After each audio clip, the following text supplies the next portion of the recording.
अदा है, अंदाज है, सुरों का साज है, भगवान का आशीर्वाद है। खूबसूरत टैलेंट है, खूबसूरत लोग हैं और ये मंच है जहाँ हर दिल की आवाज़ है। नमस्कार, जय श्री कृष्णा। मैं हूँ आपका अपना दिलों का हम सफ़र विपिन तोषनीवाल और आज मैं आया हूँ लेकर एक ऐसा मंच जहाँ सपने भी जागते हैं और सितारे भी पैदा होते हैं। Welcome to the most awaited celebration of talent, tradition and togetherness, next gen superstar powered by Dev जरीलोन।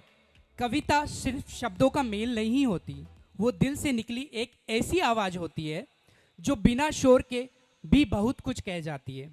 अब बारी है एक ऐसे इवेंट की जहां हर पंक्ति एक कहानी कहेगी।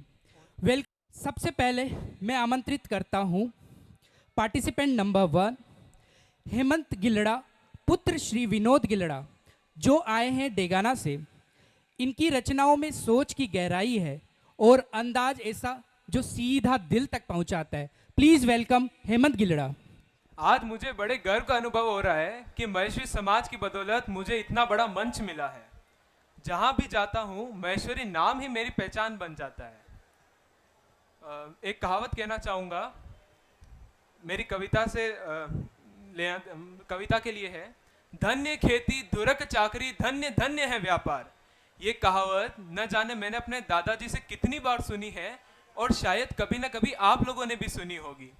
कहते हैं, खेती को धन्यवाद दिया गया, नौकरी को साधारण बताया गया और व्यापार को बार बार धन्यवाद किया गया। आज मैं आया हूं अपनी कविता लेकर उन युवाओं को झकझोरने जो भूल गए हैं कि वो कौन थे और क्या बन सकते हैं। तो सुनिए। जब हमारे दादाजी परदादाजी ने कारोबार बसाया, हर गांव हर शहर पूरे देश में महेश्वरी नाम चमकाया। वो दुकान, वो गल्ले, वो बही खाते, बचपन से सुनते आए हैं वो मेहनत की बातें। ग्राहक ही भगवान है, यही था विश्वास। हर सौदे में झलकता था अपनापन का एहसास। हर परिवार खुद में ही एक ब्रांड बन जाता, क्योंकि व्यापार ही हमारी असली पहचान कहलाता। कहते हैं हमारे डीएनए में व्यापार, हमारी धड़कनों में है बाजार, हमारी रगों में बहता है अनुभव और दिल में वही संस्कार। मगर समय के साथ युवाओं के बदले हैं विचार। कॉरपोरेट, एआई, नौकरी ने पकड़ ली रफ्तार। सुरक्षा और स्थिरता के पीछे भाग रही है जवानी, पर शायद कहीं गुम हो गई वो पुरखों के विरासत की कहानी। डिग्रियां हैं, हुनर है, आसमां को छूने का इरादा है, मगर दिल में व्यापार की वो जिद, वो आग, वो तड़प कहाँ है। एक और है नौकरी की चमक और 5 डे वीक का आराम, दूसरी ओर है व्यापार का सपना और परिवार का नाम।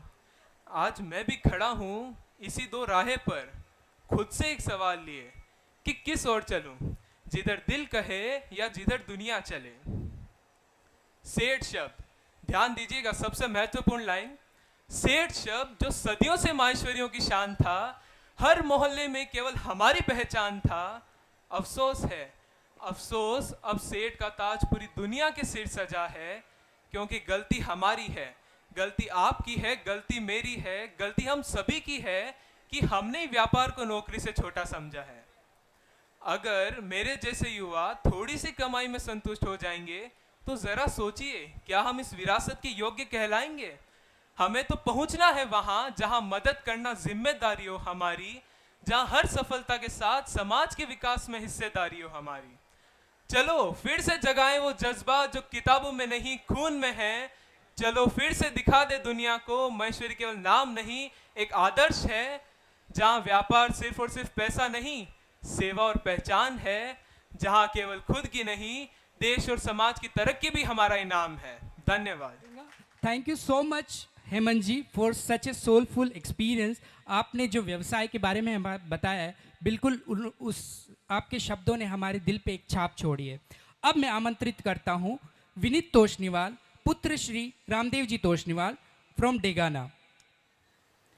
इनकी कविताओं में होता है विचारों का गहरा प्रवाह। Let's welcome Vineet ji with lots of appreciation. सुप्रभात, जय महेश। सबसे पहले सभा से मेरा एक सवाल है यहाँ पे विंडो सीट किस किस को पसंद है? अपना हाथ खड़ा करें। ट्रेन में या बस में या एरोप्लेन में विंडो सीट किसको पसंद है? काफी लोगों को पसंद है। तो ये कविता आपके लिए ही है। इस कविता का मैं थोड़ा सा संदर्भ देना चाहूंगा। मैं एक दिन किसी बस के द्वारा यात्रा कर रहा था और उस दिन बारिश का मौसम था। बारिश के बाद जस्ट मैं बस में बैठा ही था और इतनी ठंडी ठंडी हवाएं चल रही थी और मेरे कानों में मधुर मधुर संगीत बज रहा था। तो उस समय मेरे को इतना अच्छा लगा कि मैंने कविता लिखी कि विंडो सीट का कितना महत्व है। उसके अलावा इस कविता के माध्यम से मैंने ये भी पाया कि कई बार छोटी छोटी चीजों में भी, अब विंडो सीट तो क्या चीज है, हम कई बार इस चीज को ध्यान में भी नहीं देते कि विंडो सीट इतना अच्छा हो सकता है, पर वो कई बार हमें इतनी खुशी दे सकता है। सो ये है मेरी poem. Feels like tree and houses are moving, that's why window seat is astonishing. Wandering the places through window, now understand my fascination for seat by window. Whether the sea is on a bus or a train or an aeroplane, surrounding is ready to be seen. Whether car is on worldly ceiling, whether it is moving toward the hill peak, viewer experience utmost beauty while reaching his destination simultaneously. After a sunny day followed by rain, when air is cool because of rain, traveler forgot the pain of heat, submerged into his favorite music. Each word is so relaxing, although not new but refreshing. Window seat is so comforting, often find myself introspecting. Every unsolved thought appear, ready to be now clear.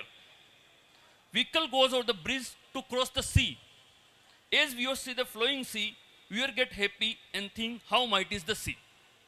Waiting at the bus stop in the afternoon, smile on the face when his bus is seen.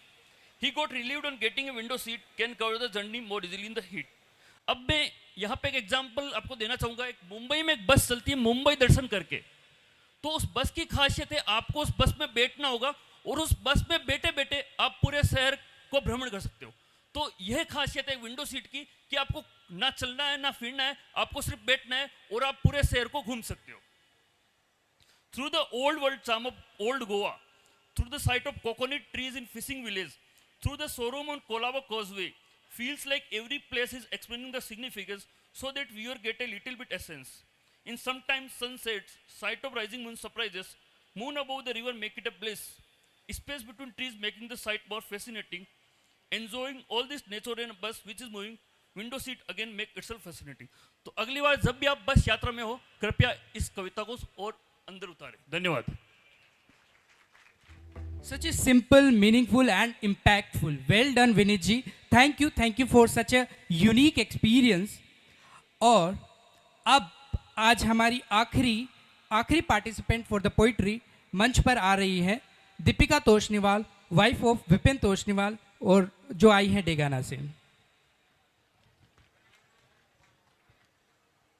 इनकी कविताओं में भाव भी है और आत्मबल भी। Please welcome Deepika ji with big round of applause. Over to you Deepika, you have mic. Thank you. जय श्री कृष्णा। आज आप सभी के सामने मैं एक ऐसी स्वरचित कविता प्रस्तुत करने जा रही हूँ जो अक्सर हम एक पत्नी को कहते हुए सुनते हैं कि मुझे मायके जाना है, पर अभी कुछ ही दिनों पहले की बात है जब मेरे प्रिय पतिदेव जी ने मुझसे कहा कि मुझे भी मायके जाना है। मैंने चौंक कर सुना कि ये तो थोड़ी अजीब सी बात है, पर थोड़ी देर बाद में जब मैंने पुनः विचार किया तो मुझे लगा कि बात तो सोचने लायक है। इनको भी तो कभी कभी नॉर्मल रूटीन से छुट्टी चाहिए होगी ना। हम बीवियां तो मायके चली जाती है, पर ये कहाँ जाते हैं, इनका मायका तो यही है। इसी के साथ ये विचार जब मेरे दिमाग में आया तो ये सोचते ही मैंने ये मन बना लिया कि इस पर एक कविता तो लिखनी बनती है। बस फिर क्या था, पेन उठाया, पेपर उठाया और लिख डाली पति के नाम एक कविता, जिसमें थोड़ी नोकझोंक, थोड़ी मस्ती और बहुत सारा प्यार समेटे हुए पेश है एक पति के मन की बात, पति के ही नज़रिए से मेरी इस कविता के साथ। तो चलिए शुरुआत करते हैं। मुझे भी मायके जाना है। घर और ऑफिस का युद्ध, सुबह की शुरुआत मानो होती है युद्ध भूमि समान, जहां मीटिंग्स, बॉस और बीवी तीनों ने मिलके संभाली है कमान। बाएं हाथ में बच्चा और दाएं हाथ में लैपटॉप, दोनों को संभालने में झूल गया हूं मैं फ्रॉम बॉटम टू टॉप। घर बन गया है रणभूमि और मीटिंग्स है शस्त्र, काम है निरंतर ना कोई विराम यंत्र। कौन कहता है घर में ऑफिस आसान होता है, अरे यहाँ तो दो मोर्चों का महासंग्राम होता है। लोग बोलते हैं वाह भाई, वर्क फ्रॉम होम की तो बात ही निराली है। अरे कैसे समझाऊं, इसमें कोई टाइमिंग नहीं है, बस बजती फटाक से ताली है। ये रोज रोज का टारगेट अब मुझे नहीं निभाना है, बस अब मुझे भी मायके जाना है। बीवी का ब्रह्मलोक, बीवी जाती है मायके राजा महाराजा की चाल, न टाइम की चिंता न बर्तन का सवाल। नींदें मखमल सी रेशमी और दिन चॉकलेट जैसे स्वीट, नए नए रील्स बनाती और भेजती मीठे मीठे मीम्स। पर मेरे तो कोई मायके नहीं, ना छुट्टी ना कोई बहाने, बस काम, जिम्मेदारी और अच्छे पति के फसाने। मैं भी चाहूँ एक ऐसा कोना जहाँ केवल नींद का बिछौना हो, क्योंकि अब मुझे भी मायके जाना है। ससुराल का सच, अब कोई बोलता है भाई आराम चाहिए तो ससुराल ही चले जाओ। अरे भाई नहीं, वहाँ भी फॉर्मेलिटीज़ की दाल में तड़का है भारी। हर बात पे मुस्कान और हर शब्द में हाँ जी की है सवारी। ना कोई मन की बात ना चैन का घूंट, बस चाय के साथ चलते हैं संस्कारों की रूट। जहाँ भी अतिथि देवो भव वाला रोल निभाता हूँ, ये छुट्टी नहीं है जनाब, ये तो ऑफिशियल यात्रा का ठिकाना है। बस अब मुझे भी मायके जाना है। इच्छाओं का झरोखा, मैं भी तो चाहूँ कुछ दिन का चैन, बस इतनी सी इच्छा है दिल की, थोड़ा सा आराम मिल जाए और एक हफ्ते की छुट्टी। न शिकायत है न कोई गिला है, न शिकायत है न कोई गिला है, बस थोड़ी सी राहत का सिलसिला है। माना तुम्हारे मायके में माँ की ममता है, पर मेरे सपनों में भी थोड़ी विश्राम की सत्ता है।